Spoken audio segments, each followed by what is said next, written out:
Hello, everyone. This is Mark Plaster, Senior Executive Editor of Emergency Physicians Monthly, and you're listening to EP Talk, the place where emergency physicians, aka ER docs, come to talk about things that are important to us, both professional as well as personal. And my guests today are from Pulsara. And James Woodson, I'll start with you. And why don't you just tell me just a tad about Pulsara? Yeah, fantastic. Well, thank you. Appreciate you having us on. So Pulsara is a communication and telehealth platform that's designed to connect teams, even teams that are located across organizations. So really what we do is we enable clinicians to facilitate these interorganizational care teams dynamically and on the fly, even during the middle of a medical emergency. So all the data, the communication, all that kind of stuff are centralized, streamlined, and time-stamped so that you have a single source of truth for every individual case. So this helps us both accelerate care, really simplify the complexity of the treatment, especially for things like time-sensitive emergencies and now things like COVID, where we can really enhance outcomes as well as improve financial performance. Okay, let me see if I can put that down into an everyman's kind of language. You actually are a platform that's pulling together a lot of their medical information. Is that correct? Yeah, it's more, think more communication and logistics components of it. So I'll kind of use some examples of, think about public safety and an event. So in a major fire or a major public safety event, you have multiple organizations that are there. They're responding to a single event. What do they typically do for communications when they're doing that? They set up some sort of a command center oftentimes, but oftentimes that doesn't come until an hour or two into it when everything's already happened. Yeah, a lot of things though. Yeah, you're right. Sometimes they don't, but what they do is they open up a comms channel, a single comms channel. Right. And one of the key things that they do, you have these components of logistics, of data or information, and of communication, and that beautiful Venn diagram, kind of that center, that's where they're all focused on. And if you look at the communications aspect, one of the key things they do is open up a single communication channel for everyone to use, all the different organizations and the individuals that are responding so they know what's going on around that event. Now take something like a stroke. Right? How many individual care team members, clinicians are going to be taking care of a stroke patient, let's say an LVO stroke patient. So how many clinicians does it take to take care of a large vessel occlusion stroke patient? Oh, gee, a bunch. Yeah. A bunch, right. How many different organizations does it take? Well, yeah, like you got pre-hospital, ER, the cath lab, the stroke team. Yeah, it's a lot of people. Yeah. It might even go across different organizations. And is the same care team going to take care of the patient every single time? No, it'll be different people.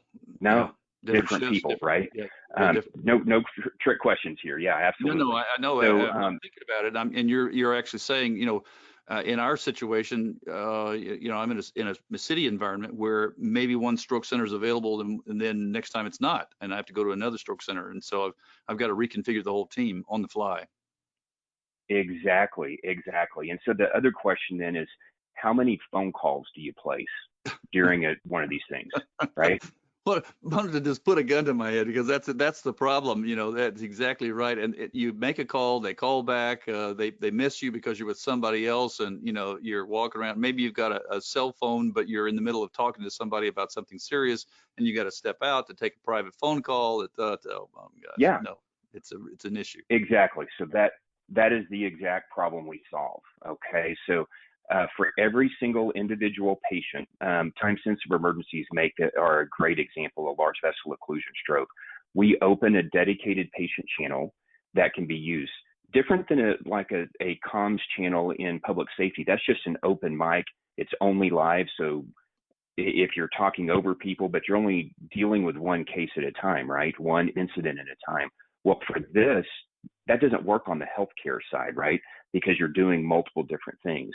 But the goal is the same. We need to be able to create a shared consciousness around an event. And in our case, what we do is we open a dedicated patient channel. you can now dynamically build your care team on the fly. So wherever the case starts, EMS, it's an ED walk-in, it's interfacility transfer. God forbid you're an inpatient. You all know that if you have a STEMI or stroke on the floor, your treatment times and outcomes are worse, right? It doesn't matter how you start. We create a channel. You can dynamically build that care team on the fly with a touch, just adding the new individuals in. And then how do we create that shared consciousness around that patient event?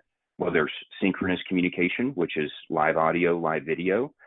So everybody on the platform has access to live video, but there's also the asynchronous data, asynchronous communication. That's moving data, integration with partners, with other vendors. There's team chat or team communication, all kinds of other things, audio clips, photos, all the things that we normally write on our glove or on the tape on our pant leg in the out of hospital world. We're able to very quickly put into the platform to create that shared consciousness for that patient event. Then all of that data that you're talking about, it can flow into your data repositories, whether it's the EHR or the EPCR. Yeah. That's amazing because, I'm on, follow a lot of EM chat boards and things like that. And it's amazing that the younger generation are literally conferring with their colleagues in real time on cases. I've got this case, and it's there's no data, there's no no personal information on it, and yet people are logging in and saying, "Nah, I think that's it." That it's like a group effort, and Right. it's actually making care a lot better. And we would never. I mean, I've done 30 years of nights, and I was always a solo doing that by myself with nobody to help, but whatever I could look up in a book or on my laptop or whatnot, and that was always helpful. But you're really talking about live collaboration and collaboration as well as and because it's yes, sir, it's communication and care collaboration, and because it's fully HIPAA compliant, secure, all that stuff, you can include PHI on it. So all the texting that we do behind the scenes to our partners, because we all know our friend's number, right? Yeah, don't look at my old phones, please. I've actually broken with a hammer just to make sure they're safe, right? But now what we can do is, because they're HIPAA compliant and secure, not only within your silo, within your organization, but you can do it across other organizations. Yeah. So a good example, when I was building Pulsara, and actually for a couple of years before, I was also a night doc. So imagine a hand laceration with a tendon lag. Yeah. The only thing I don't know how to do is follow it up, right? But there's three options that I can do. I can totally repair the tendon, have them see it in the outpatient. I can wash it out, tack it together, have them repair it as an outpatient, or I can transfer it. How many people are building video platforms to be able to have those interactions across organizations that are secure, that you're able to do that? We only think of telehealth stroke. Well, what about all the phone calls that I've had in the past that now have a video call, or what we call a Pulsara call, which can be, group, it can be individuals, whatever. Sure. You can create that shared sense of consciousness by using the technology that you carry in your hand, in your pocket. Yeah. No hardware costs. We're doing that more and more. We're kind of hobbling it together. The other day I had a patient that had a complex fracture. Well, this is not the kind of thing that necessarily needs to come into the hospital, but you don't want it to drop. And that certain people, it's a hand. Where's that going to go? Is the hand guy going to take it? Well, we don't have a hand guy right here, so we got to go to somebody else. And so, I could actually send him the film, talk to him, have him look at the film and say, this is what I think's going on. You can see him next week, right? Or do you need to see him tomorrow? Right. Yeah. Collaborative care. That's the best. It's absolutely the best. And emergency medicine is probably the best platform for that. And interestingly enough, the thing that you're opening up in, I'm sure that this is not news to you, but I was talking to Tim Peck, who did Call 9 a while back, who was putting paramedics in nursing homes and with a minimum lab, and they were able to cut down the number of elderly patients coming to the emergency department by about 40 40%, which interesting Mm-hmm. translated to a 40 billion with a B dollar savings to Medicare. 40 Right. billion. And now there was some issues about how the law was behind the legislation was behind the curve, so it didn't really work. But it's going to work. It was just he was too far Mm-hmm. ahead of the legislative curve. But the point of it is he was pulling together a collaborative care, like what you're talking about, and just not the ER doc. The ER doc could turn around and incorporate somebody else. And let's talk about this patient. Do they really need to come in? And what are some things we could do in the nursing home? We could have cut down a lot of COVID deaths if we hadn't drug all these people from hither to yon. Right. And you talked to a very specific point there that I think is important. If you look at most communication and telehealth solutions, especially the ones that are inter-organization, they're point to point. You have a very specific solution that's designed to go from this fixed endpoint to Right. this fixed endpoint. You can't take something undifferentiated. This is what separates Pulsara. In general, you can't take something undifferentiated. This is what we do. And then add in another resource. Oh, this is what we now know. Let's just add in another resource, add in another resource. Yeah. That can be within my siloed organization. But if they're part of the Pulsara network of providers, you can just one tap, add them in, and now everyone has access to each other. Wow. So you can dynamically build that care team on the fly, which is critically what separates us from other telehealth solutions that are out there. In my list of questions here, I wrote down what do we need to see that you were trying to fill by founding Pulsara. I think we've kind of gotten there, but We have. say it succinctly.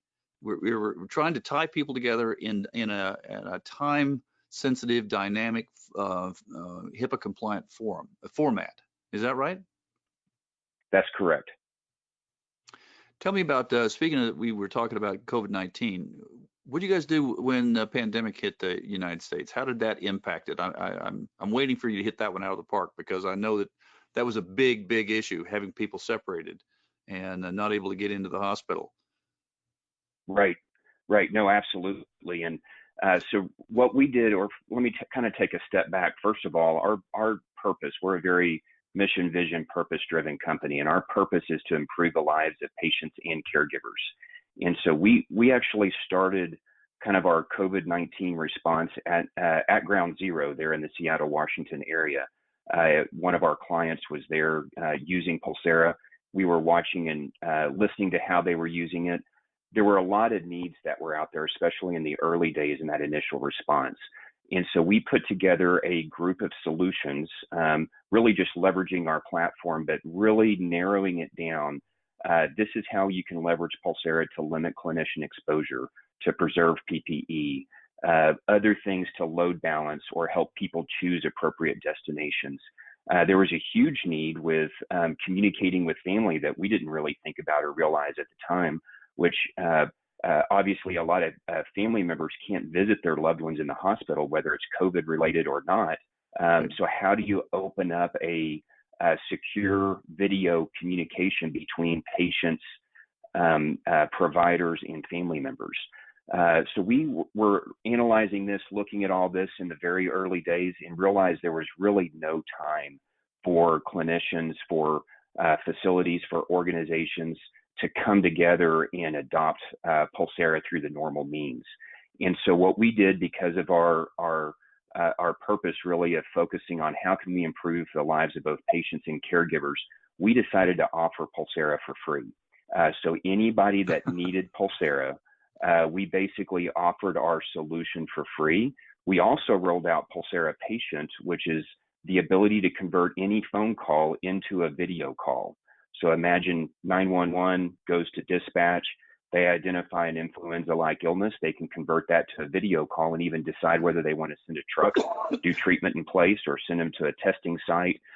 We loaded all of that up and allowed anybody to use it. We also formalized our MedOps package, which is for like medical operations centers or EOCs, those type of places. So the response was overwhelming. We actually added hundreds of organizations in the middle of the pandemic. So imagine adding or changing your communication workflows in the eye of a hurricane. That's literally what we were able to do. Onboard groups in as little as 4 hours. And so now what we're doing is expanding within that user base that came on then. We're helping them expand the utilization beyond COVID. And we're working with large regions as large as states at this point for infrastructure that will not only help the organizations in the communities prepare, mitigate, and respond to COVID, but it's going to really serve them for years to come as a robust inter-organization communication and telehealth platform. Well, you said something here that kind of hit me caught me by surprise. It's the free word.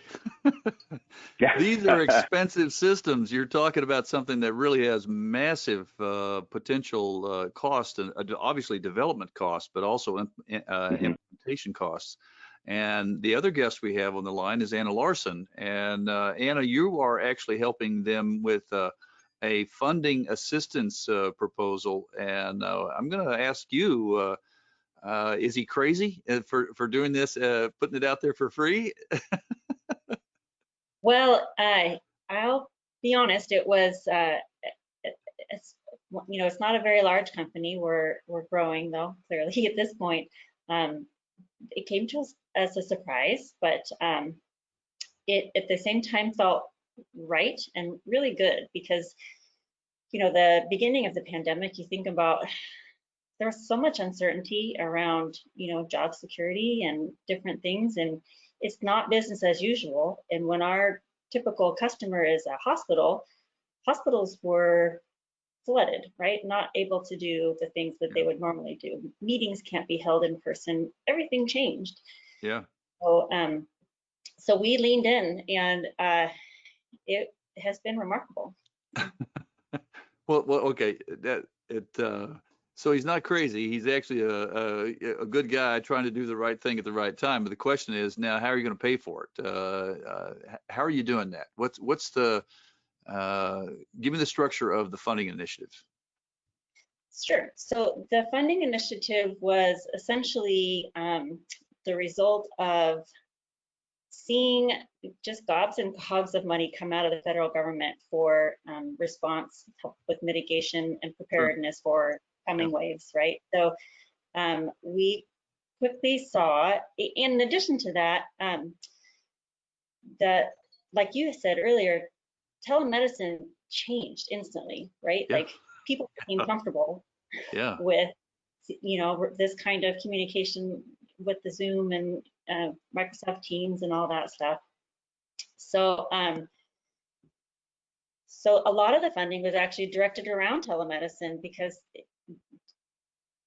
it met the need as far as allowing people to stay home, not necessarily have to travel to the hospital to be seen, or even for the paramedics, they don't even have to go in the home necessarily, right? There can be, it fulfills the social distancing need. So, so we also know that, my background is a little bit more on the EMS side of the world. I'm not a clinical provider, but I know from the grant world that there's funding out there for things that people don't necessarily know how to get access to. So we basically decided to do the research, do the homework, get the information, and then at the same time find out from people, what problem are you trying to solve specifically in your area? Is this a in your hospital thing? Is this a regional effort because you have rural communities that you're serving? So, so essentially we find out what's the need and try to match them with the resources that we think are the most likely for them to get, the lowest hanging fruit, and kind of facilitate that process.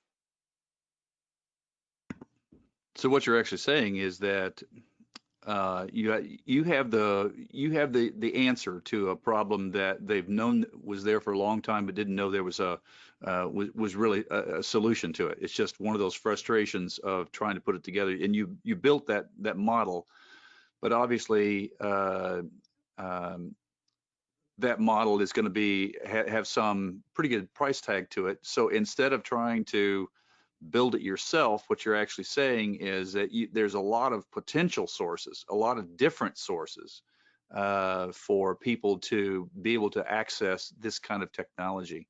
And you're opening the door to them to say, yeah, you want this, we can show you how it works, and this is how we would recommend that you would go about paying for it. Is that what you're saying?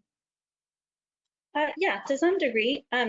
There wasn't actually a requirement that they wanted to purchase Pulsara or even be a Pulsara customer. It was so a little bit broader than that in terms of just wanting to help people with recovery, first of all, because that initial wave was, it didn't hit everywhere in the nation, but the places it did hit, got hit pretty hard. And let me rephrase the question. I'm still struggling with the idea that the service is being given away, and yet you're talking about helping people find grants and that sort of thing. So it seems to me like what you're actually saying is we're helping you find the sources that will pay for the service. It's still, if I understand correctly, I mean, obviously these aren't, you're not doing this for your, you're a good guy and all that. And I appreciate that. But at the same time, we have to pay programmers, we have to pay for hardware, we have to pay for the system. And you're just simply saying, we're going to we're going to not only provide the system, but we're going to show you ways or help you find ways that you can actually pay for it. Yeah, Mark, and let me actually clarify one thing as well. So in our initial response to COVID, really helping people respond, we were offering the solution for free. At this point, one of the problems that they didn't have was it was pandemonium. Everybody was trying to figure out, how do we open up telehealth platforms? Budgets were tight, all that kind of stuff. Yeah, one of the hospitals, key differences, revenues dropped, by 50% in many cases. Absolutely. And even now, if they were trying to purchase something new, even if they knew they had the need, there's so much insecurity around budgets and that kind of stuff now from a self-funded opportunity. I think it's really important to take a step back and realize that there are literally billions upon billions of dollars that is funneled down from the federal government to state and then local, and is being divvied up across the country right now. This has been done before. Think back to 9/11. We're still consuming dollars and grants that were released after 9/11 because they realized the new infrastructure changes that needed to be there. Sure. That is exactly what's going on now.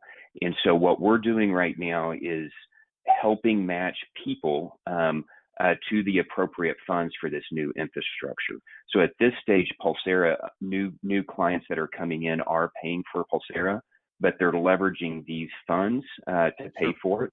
And or to Anna's point, there are some that we don't find a exact need or fit, or they can't get the right providers, that we're also helping them match to funds to help them. If their need isn't something that Pulsara can solve, we'll still help them kind of navigate that process. So, but a lot of those funds are being used to purchase Pulsara now. The analogy that I make is going back to, if you will, the development of the highway system in the United States. It came out of a period of economic hardship when a lot of people were in tough shape, and it was not just it was not intended to just put people to aimless work. The idea was use this as an opportunity to really move the country forward and link a lot of different things together by highways and trains and telephone lines and now fiber optic and this, that, and the other. And what you're really saying is that, if I understand correctly, you're saying that we experienced something very unique in COVID-19, and that is a demand that we immediately separate into our atomized groups and try to continue to work, especially with healthcare in that setting. Mm-hmm. And so we needed to build a highway very, very quickly that would share and continue our high level of healthcare, but required collaboration, required people talking to each other and seeing images and seeing, and in real time. And so what you're saying is that COVID and this broad umbrella of how the federal government, having run for Congress, I understand how federal government, the one thing the federal government does is spend money. That's really all they do. Sometimes they get in your way, they do a lot of bad things, but the one thing positive that they do is they spend money. And when we have a national crisis that really affects pretty much everybody, they go out and really open up the floodgates. There's a drought, so to speak. They open up the floodgates to try to attack this. And yours is just simply saying, here is a way that we can hope we can put everybody together. It's not free. Infrastructure is never free. Oftentimes infrastructure is very expensive, but this is something that will improve healthcare forever. I was going to say decades, but it's forever if we change the way we see and do healthcare, collaborative healthcare, and a new set of highways and train lines and tracks and such, so that everybody is communicating back and forth and care is improved. So, should the federal government be involved in some of that? Absolutely, that's their role. That would be an appropriate role for community wealth. So yeah, I was going to say absolutely love your analogy. Love your analogy of the highways. One of the things that people have been focused on for years is interoperability, but it's an interoperability of data. They're only thinking about the EHR, but you and I, the individual provider, we've kind of been left out of that. And so now from a interstate system or even just a state highway system kind of mentality of being able to connect everyone to everyone else, we are actually connecting the people, not just the data. The data can flow through this as well, but we figured out how to connect the people, the individual clinicians that are actually delivering that care. That is so different than just focused on interoperability of data.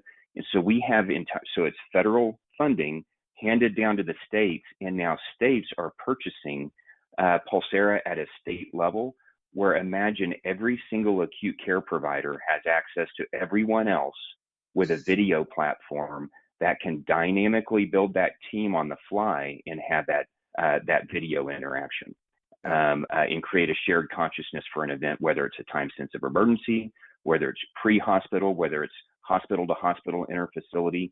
We can do it for well-defined workflows and undifferentiated workflows, but it's exactly that, creating that highway with on-ramps to be able to get the right people on behalf of that singular patient. Yeah. And it's what your point of connecting people instead of just, say, charts is a reflection of the fact that, I as a clinician, you as a clinician, have a whole lot more to say about a particular case than just the nutshell that gets translated into the medical record.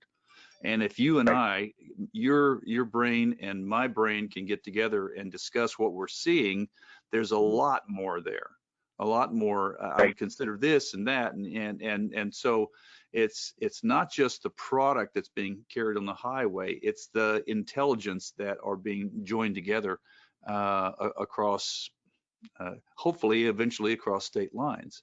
In which we start to share with one another. And I want to come back to you. I want to say that I want you to flesh this out just a little bit about if I were to come to you and say, okay, I like what I see, what would be the physical steps that you might do, that you might take with me and start to flesh out funding for the Pulsara system? Okay, so James comes in and he identifies a need. Okay, we can do this, and this. Okay, and obviously building that list will build essentially the cost. And I know James wants to give it all away, but James can't do that. And so he's going to come to you and say, Anna, help us find ways to pay for this. What is it that I would just sit in front of you and say, okay, Anna, how am I going to pay for this? Okay, great question. So, essentially, each of the programs that are existing, and they're usually with the major players like FEMA and Health and Human Services, and the CDC actually had a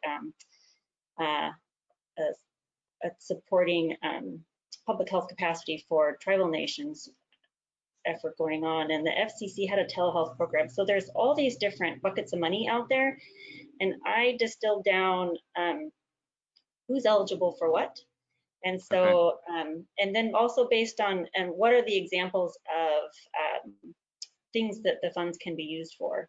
So for Pulsara specifically, we narrowed it down to things around care coordination, telehealth, telemedicine, and sometimes they even would pay for devices and hardware.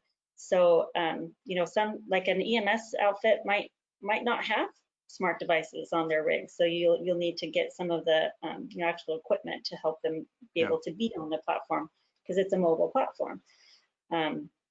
So it's kind of a connecting the dots process basically, and if a specific organization doesn't meet eligibility criteria for one thing, they might, if they partner with public health or if they partner with the nonprofit hospital in the region, and it goes back to that conversation around collaboration and the bigger brain and that shared consciousness around patient care, you know? Yeah, my son actually happens to be the vice president of a Native American corporation that's located in a remote island in Alaska. And he is their hands, eyes, ears in Washington, D.C. because of his background with the military, and he had some political aspirations, was invited to be on the National Security Council and such. And so they came to him, and it's like James probably comes to you and says, where do we find the funding? Who do we talk to? What are the forms we fill out? What are the wickets we have to jump through in order to get some of this funding? And you have to know where those pots are, what you need to say and do in order to access those. You'll get this one, but you won't get that one because you qualify for this. You're Native American, you're not Native American. You can go up to 100 million if you know, so on and so forth. They have, he has the ability, as I'm sure most people don't understand, that certain groups can get government contracts. The Native American contracts can go up to $100 million, non-compete $100 million. So you should probably talk to my son. Yeah. And that's the kind of thing. But you know, if you have a need, James, you've outlined the need. You've outlined the response that we can fix the need. And the next question, of course, that'd be great if I could pay for it, but I don't actually have the money to do that. And Anna says, well, that might not be true. No guarantees. Exactly. And set one other thing that you can do just to keep to really simplify it down for your last step. You can just go to pulsara.com/funding, and it launches the process. So if you had to only know one thing for how do I find the money, it is just go to pulsara.com/funding. You fill out this very, very simple short form. And then Anna, in all of her hundreds upon hundreds of hours of research, gets going and simplifies it for you.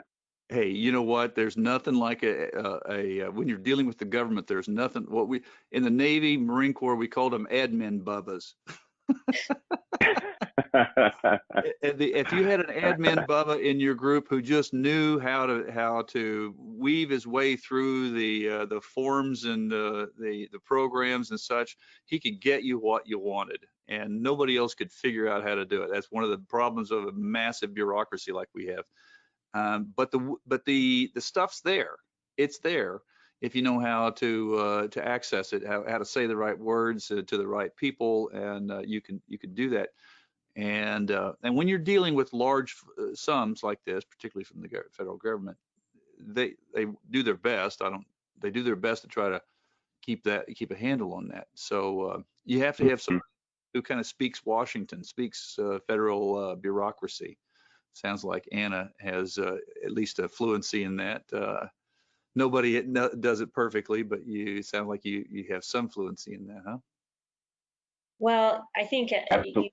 you read enough notice of funding opportunities, otherwise called NOFOs, or guidance documents and frequently asked questions. And the Yeah. government actually, I'll say they over communicate on this topic. So sometimes it's overwhelming because you get almost too much information about eligibility and criteria and deadlines, and you have to have a sam.gov registration, and all these just little Right. tiny things. So Right. it is kind of simplifying it, breaking it down, trying to lower those barriers, make it accessible, because it's there and they actually want you to have the money. So it's just a matter of jumping through some of those hoops.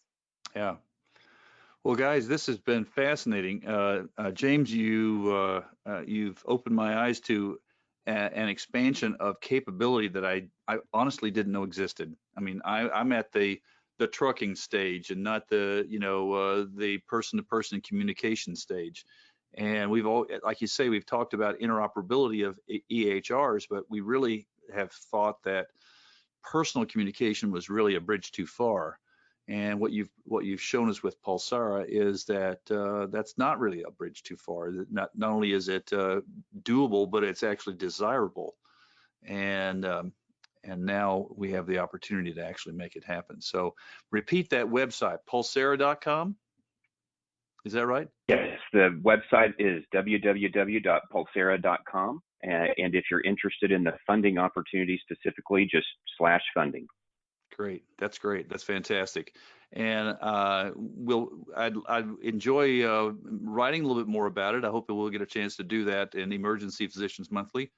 And for all of the physicians and non-physicians who have joined us on EP Talk, I hope you've enjoyed this. And if, like me, your eyes have been opened up to opportunities. And actually, it's not one of those things, even though it's a big, big mountain, there's plenty of help out there to help you climb it. So if you are least bit interested, James Woodson and Anna Larson at Pulsara are going to be there to help you out. So thank you for joining EP Talk. I hope you come back again and join us sometime.